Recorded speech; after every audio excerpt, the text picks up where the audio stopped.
kwento ng medical cannabis advocate at researcher na si Chuck Manansala. Dati, nabibili lang daw sa mga butika ang mga gamot na gawa sa marijuana.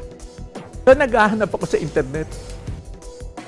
At mismong si Gat Jose Rizal daw ang nagpatunay rito.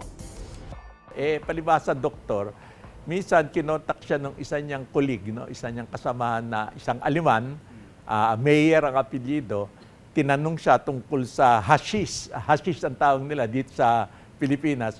Ang sabi ni Jose Rizal, ginamit daw niya for experimental purposes.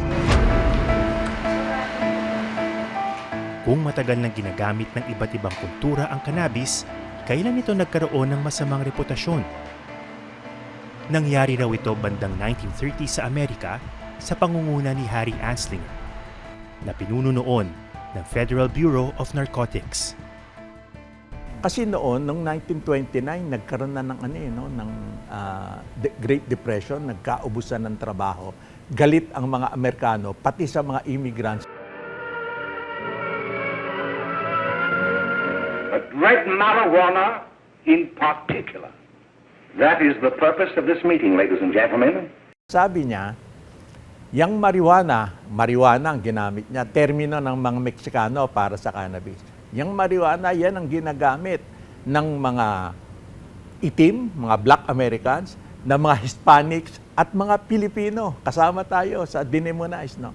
Para gawin yung kanilang satanic music. Ang satanic music, sabi ni Harry Anslinger, jazz at saka swing.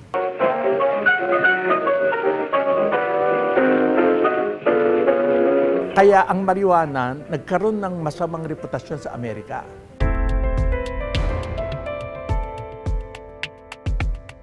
Sa mga sumunod na dekada, lalong naghigpit ang Amerika sa cannabis. Noong 1971, sa ilalim ni President Richard Nixon, itinuring itong Schedule I drug. Ibig sabihin, malaki raw ang potensyal nito sa drug abuse at hindi ito kinikilala bilang gamot. Walang scientific basis yun. It is a product of racism. Parami ng parami ang mga bansa na nagluluwag na ng batas pagdating sa cannabis.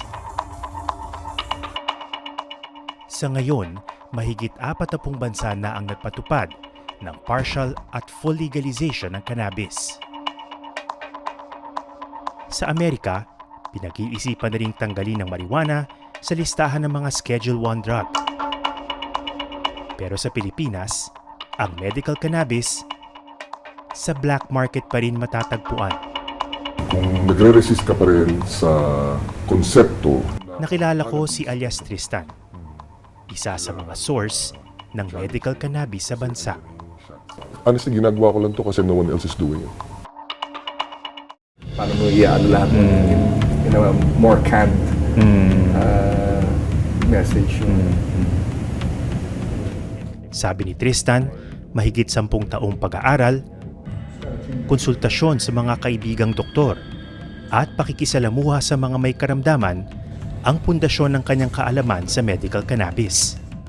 Ako ang gumagawa ng paraan para makarating ang gamot sa mga pasyente. At yung tamang gamot, at yung tamang dose, at yung tamang pamamaraan. Hindi na raw niya mabilang ang mga taong nagsabing natulungan sila ng kanyang gamot na ibinibigay niya ng libre sa mga pinaka-nangangailangan. Bakit mo ito ginagawa despite the dangers? Kasi technically, pwede ka pa rin kasuhan dahil sa ginagawa mo. Siguro, bihira ka lang makaka-experience sa buhay mo ng bibigyan ka ng purpose eh. It started with one patient, and now we have thousands of patients. I cannot stop. I think my greatest crime will be to stop, knowing that I can do more, I can do better. Sorry, medyo naiiyak ako. It makes you very emotional talking about this topic. Yeah, because I have sacrificed a lot of my personal life just pursuing this advocacy. Anong pakiramdam mo na kailangan kang magtago? Nasanay na ako eh, but it was very lonely at first because no one knows what I do. I have to live a double life. Ayoko na magtago sa totoo lang.